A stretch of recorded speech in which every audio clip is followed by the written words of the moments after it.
Hi, welcome to this week's Dragonblade Authors Unplugged. I'm so excited we got a full house. I love it when we've got a full house. We have Dayna Quince, Jude Knight, Alexa Aston, and Elizabeth Heights. Ladies, thank you so much for taking the time to talk to us this week. Thank Pleasure. you. Thanks for having us. So we're going to start with Elizabeth since her book released first, and it is Taming the Earl, book 3 in the Earls of the North. Can you tell us a little bit about this one? Yep, sure. So as you said, it's the third book in the Earls of the North series. It's the third and it's the final book. I can't believe got there so quickly. But yeah, some good news to start with. I know a lot of readers liked Otto, who was the hero of book 2, and Otto returns in book 3, so you can get to check in with him and find out how things are going on with him and Ariana. And also in book 2, we meet Angus, who is the hero of book 3. So Angus is this very sort of larger-than-life, charismatic, fun-loving character. He loves his friends. He loves his family. He's had quite a carefree life, actually, because he's the younger brother. So, yeah, life's all been about sort of fun and frivolity, really. But then unexpectedly, his older brother dies, and Angus suddenly finds himself the Earl and, yeah, has to take on a lot of responsibility very quickly. And also his mother's health is failing. So he's lost his brother. His mother's very ill. He's got a lot of problems at the start of the book. Oh, man. So Angus has been betrothed since childhood to a childhood friend. And they've never really lost that sort of childhood competitive vibe. So neither of them are actually all that fussed about getting married. They would challenge each other.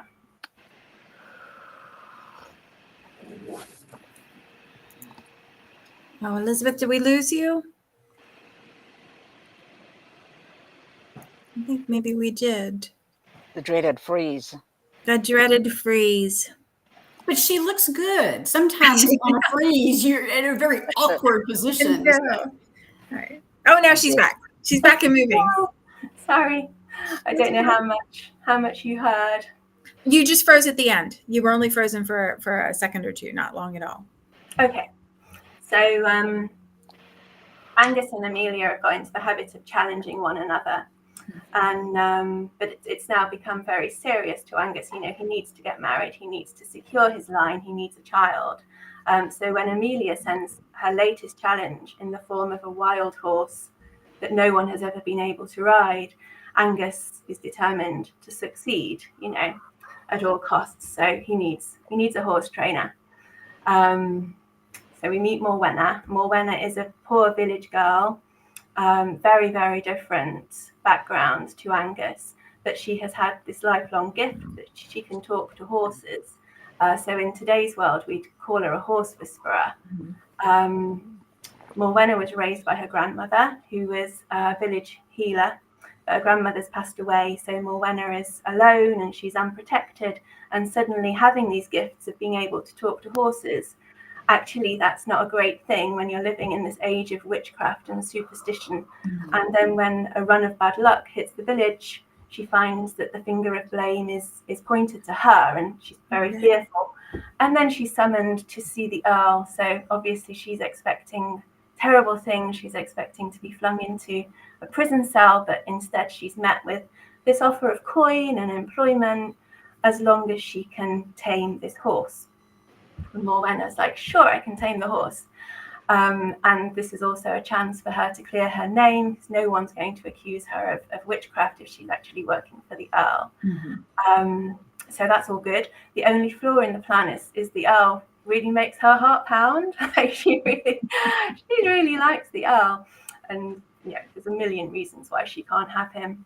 But Angus, he meets Morwenna, and she's a completely different woman to all the women he's ever met before. So this shows him a completely different way of living life and approaching the world, you know, in a very different sort of contemplative way. So he's really smitten with her, but there's hundreds of reasons why he can't be with her. He's her protector, essentially. She works for him. There's the difference in class and the fact that he's betrothed to someone else. You know, so there's quite a pickle, but they're so attracted to one another. They keep finding ways to spend time together. Their relationship, you know, is blossoming.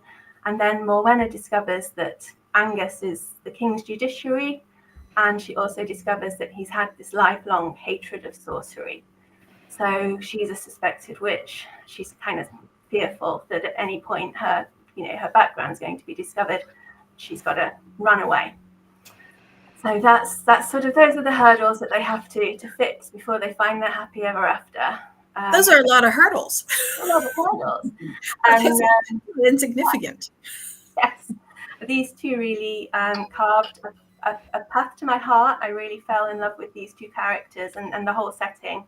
This beautiful castle that I made their home, so much so that I wrote a whole follow-up series about their children. And that's my next Dragonblade series, which is The Sisters of Ember Hall, which is coming out in July. And yeah, that follows the lives of Angus and Morwenna's children, which is perhaps a bit of a spoiler that they do actually overcome the hurdles and get. I kind of think we can assume that. That's the reason we read romance, because we know that we're going to get, you can break my heart over the coals for all of the pages, but at the end you're going to give me a happily ever after. So I think that's not too much of a spoiler. So, that sounds like big fun, and I'm tickled that we get the siblings or the children's series as well. That's awesome. Yeah, it's been really fun to write. Oh, cool, great. Well, the next book that came out this week is Alexa's book, and it is The Impulsive Kiss, and it's book 2 in the Captivating Kisses series. A lot of kissing in this series. Yes, every title has kissing in it, and whatever the adjective is describes the plot. That is what drives the plot. And I'm sorry I can't see everyone and everyone can't see me. It's one of those days where, my hair is the perfect length. I get it cut next week, and you know how you always, just before you get it cut, it's like, why am I even getting it cut? And I promise you in 3 days, I will be like, oh my gosh, I need to get my hair cut. But just trust me, I look good. This is book 2.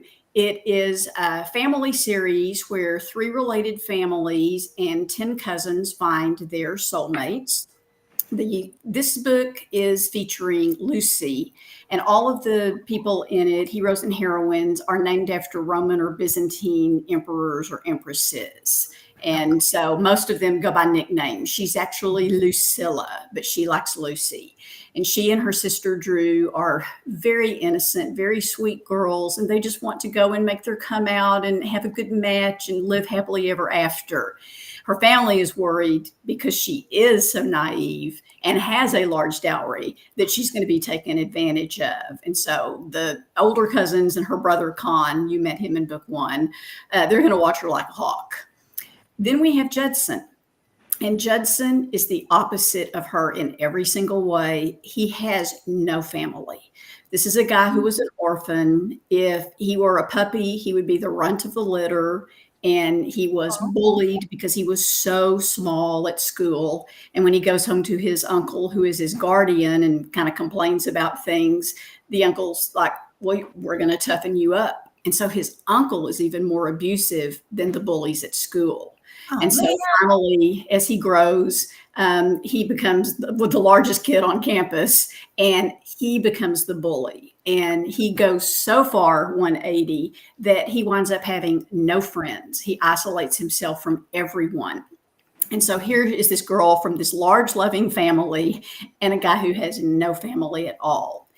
But they meet just before the season begins, and he kind of has a thing for her, but he knows he's not good enough for her. And then there's a bad happening. 2 of his former bullies, who he eventually put into place, decide to play a game and ruin her just for fun. Oh, man. He actually comes across this before anyone sees them and handles the bullies and comforts her and impulsively kisses her. Thereby making himself our hero. Yeah. Of course, the bullies had arranged for the biggest gossip in the ton to come and see her ruination. And of course, she sees the kiss, and she's going to tell everyone in the ton. So Lucy's going to be ruined regardless. And so he steps up, does the right thing. It's a marriage of convenience, not what she wanted, not what he wanted. But readers do like that trope. Mhm. And so I do. eventually they work it out and find love, and he is embraced by this large family, and he will become a part of it. And obviously you see this couple in subsequent books in the series. Oh, I love that. I love that. Lovely. Yeah. So they're married early on in the book, or Yes, fairly early. And like I said, then they just have to work it out. yeah. I love a good marriage of convenience when they're stuck together and you just Mm. like you have to wait to see who's going to be the one that bends first and like actually confesses that the Exactly. feelings are now real. It's like I Yeah. love that. And you can always, intermingle other themes in it. Mhm. It can be a grumpy sunshine. It can almost be an enemies to friends to lovers, kind of thing. So it's just the overall umbrella is the marriage of convenience. Yeah. And like I said, he does become very accepted by this family, and he will become an integral part of them. And in subsequent books, people will come to them for advice and, whatnot. So I was very glad to give Judson a happily ever after with such a sweet girl like Lucy, because he deserved it. Lovely. Well, that sounds wonderful. And we're just at book 2 in the series, so I know we have many more kisses to come. We do. 5 are coming this year, and then the next 5 will be in 2026. Fantastic. Can't have too many kisses. The next book that came out this week is Jude's book, and it's book 9 is Jackie's Climb, and it's book 9 and a twist upon a Regency tale. And I think I know which one this one's based on, but can you tell us about the book and also about the fairy tale that it's based on? I can indeed. It's Jackie's Climb, and Jackie is officially, at least part of the time, Mademoiselle Jacqueline du Haricot du Chemont. Her father was a comte in France, and he and his wife escaped the revolution a few inches ahead of the guillotine and escaped to England, where they lived in poverty, had a daughter, and continued in poverty because he had a gambling habit, which was the only way he knew how to keep his family together. Caused a lot of problems, and when he eventually died, for the first time, they settled down somewhere. They settled down in a village. They've been there for a considerable length of time. I think it was 10 years. And the mother goes by the name of Madame Blanc, the dressmaker. Jackie goes by several names. During the mornings, she's Jackie Bean, the stable boy at the Squire's, a job she got to help out with the rent, which has gone up and up and up. And in the afternoon, she's Jackie Haricot, the dressmaker's seamstress. In the evening, she's back to her real identity and learning all of the things that her mother wants to teach her about how to be a fine French lady. Oh my goodness. But she also occasionally, several times a month, goes off as Jack Legume, the gambler, winning money in little games all over the district. There's a Bean tie-in there. All in favor of paying the rent. And the reason the rent's gone up is because the local Viscount has his eye on her. She's refused to have anything to do with him, so he's attempting to drive Madame Blanc out of business so that her seamstress will have no choice but to become his mistress. So that's the setup. We also have the wicked Viscount's base-born cousin, who has been permitted, somewhat ungraciously, to live at the manor as long as he worked for his living. He was exiled from his home in sunny Tuscany when he was 9, when his mother died. And there he was told that his parents were never married, and he was put to work. He is currently acting as steward and secretary for his cousin, and he doesn't at all approve of the way that the cousin is throwing his weight around. So he's doing his best to protect the tenants. And when it comes to his attention that this girl he keeps seeing around the village is actually also going out in the evenings as a gambling man, he's intrigued. Wonders, Like you not would be. not intrigued enough to actually do anything about it until she climbs in his window on her way to steal back the money she has just lost in gambling when the cousin cheated in a game of cards. I mean, you know, I like villains who really are villains, okay? Yep. So that's the setup. That takes us about a quarter of the way into the story. And now we have two people who are falling in love, who have very little, but who are under threat. The wicked aunt is determined to have her own way. She's totally in defense of her son. The only thing they can do is run. And so they do. But somewhere along the way, they realize something's not quite right about the story. That Pole, he's called, but he's known as Apollo Allegro, that Apollo has been told about his parents and their marriage. Oh, no. So, among other things, they rescue the elderly grandmother. Pole's grandmother has slowly been slipping deeper and deeper into dementia. And so they think, until they rescue her and discover that she was actually being poisoned. Oh, my goodness. These are I really told- villains who are villains. I love These villains. are villainous villains. I love villainous villains are so much fun to write. And so we have several climbs, obviously. We have a scene where Jackie is sent to sell the cow that's no longer giving milk and finishes up with £1 and a bag of beans. It's not hard to figure out which fairy tale I'm rewriting. Can you remind readers the premise of this series for those who Of course. The whole point of A Twist Upon a Regency Tale is that it's inspired by traditional folk tales. So I take concepts from the folk tale and reinterpret them for the Regency era without magic. So all the magical happenstances are normal happenings.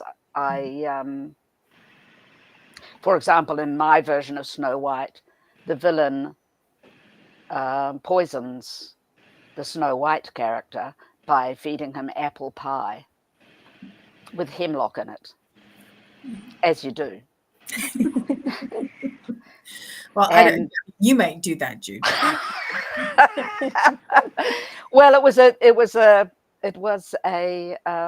I chose hemlock because it paralyzes the lungs, and the treatment for hemlock poisoning is to keep the person alive with artificial respiration until the paralysis wears off.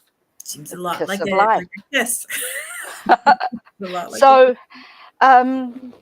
that's the premise, and the twist is that I switched the roles. So my Jack and the Beanstalk is Jackie Haricot.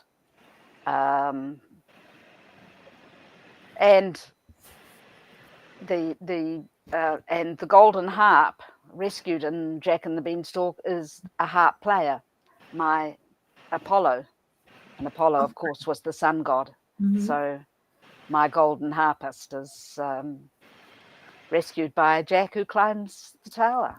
Oh, fun. Well, it sounds like lots of fun, and I love the premise of the series. How many more books do we get? We have 3 more this year, and then we'll see. But there are lots of fairy tales. Yeah, but one of the most fun part is like listening to you talk about especially some of the more obscure fairy tales where they come from and stuff. So, well, we've got Rumpelstiltskin next, and then following up on that is Tatterhood, which I'm writing at the moment. So Tatterhood is a Swedish fairy tale in which a woman without a child is told to throw something under her bed, and 2 flowers will grow, one ugly and one beautiful. But she's only to eat the beautiful one. On no account is she to eat the ugly one. And so, of course, she eats them both and has twins. One, the ugly twin is born first, and then the beautiful twin. Oh. The ugly twin, being very precocious, when the mother looks at him with horror, says, "Don't worry, Mummy, the pretty one is coming." So I don't write the fairy tales, right? Seriously, because this is going to be stuff of nightmares, I can tell. Well, my story starts a good bit later. Oh, So, good.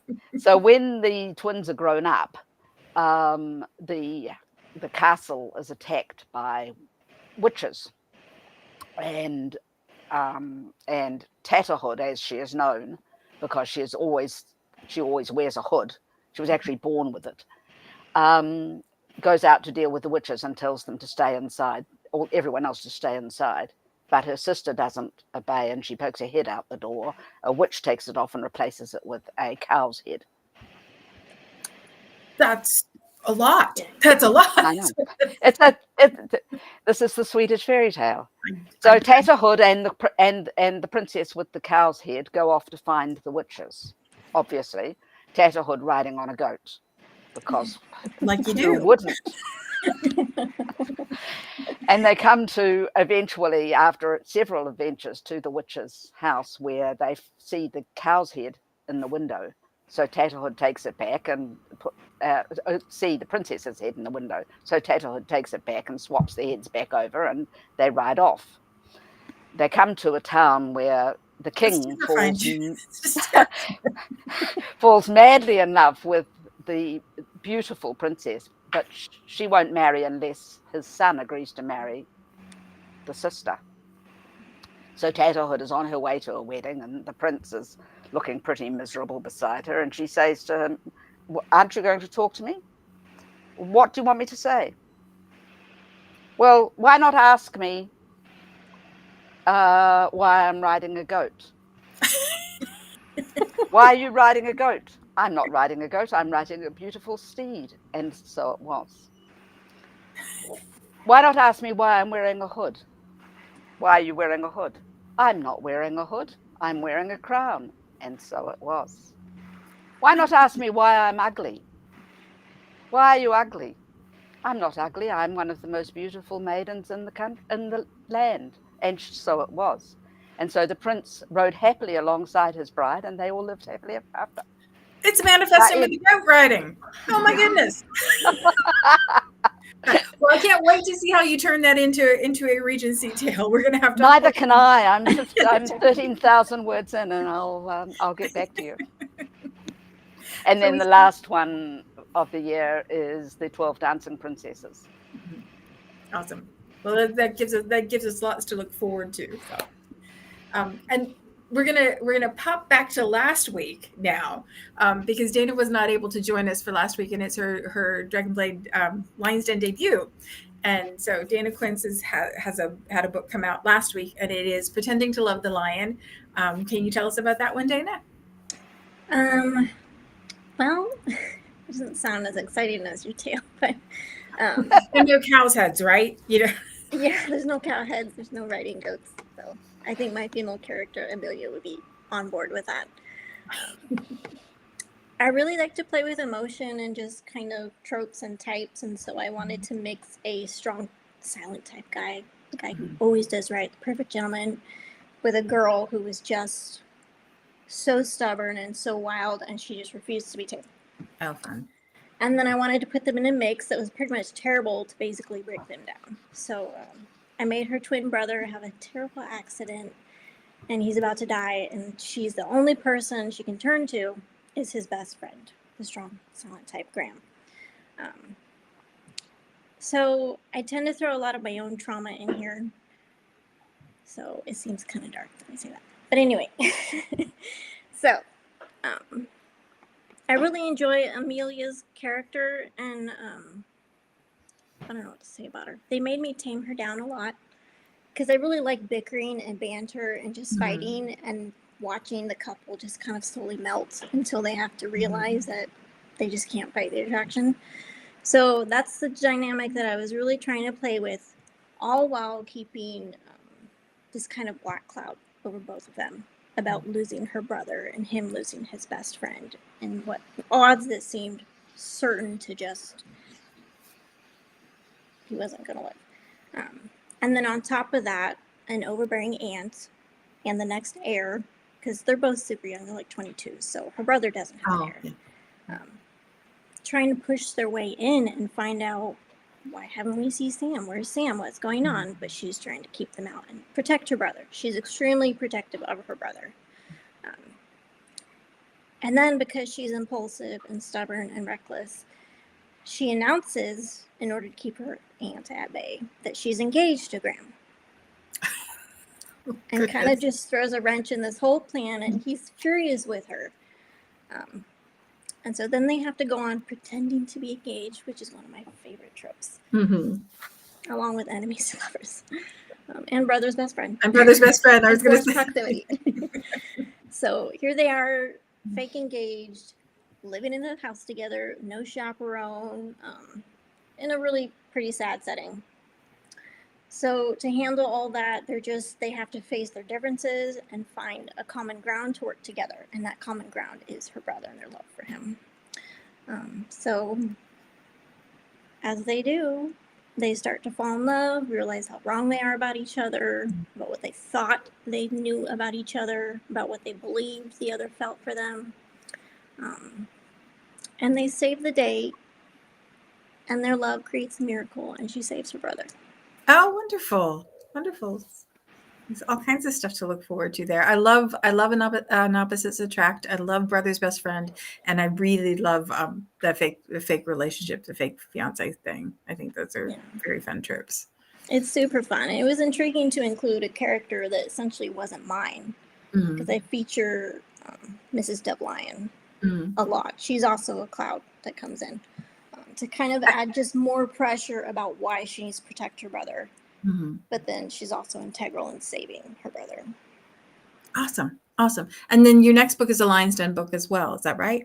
Yes. It starts basically directly after the first one, where we have her brother waking up from a coma. Oh, wow.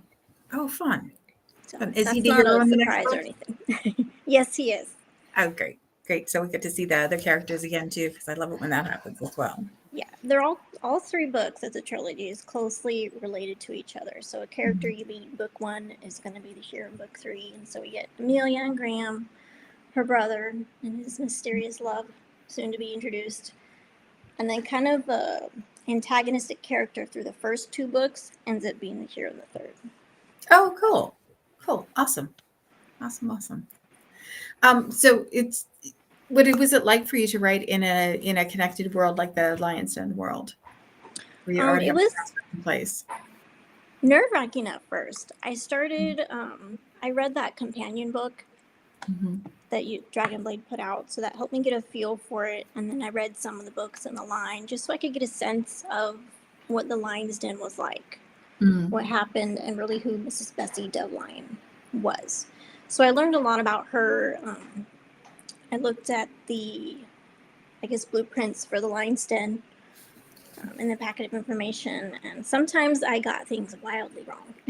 I had to go back and change it.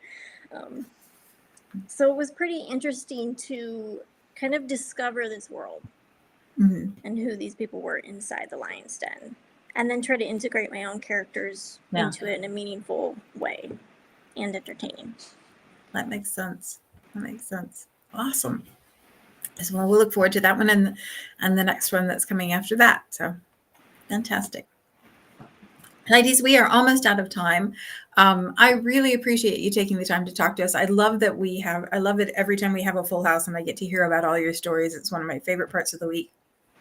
I'm going to say the same thing I say every week because it's true every week. Lion's Den book are their best deal on pre-order and release. So if you haven't gotten them, you want to grab them right away. I'll pop the links in the comments so you can get them. And if you can't catch them when they're on their best pre-order price, you can always read in Kindle Unlimited.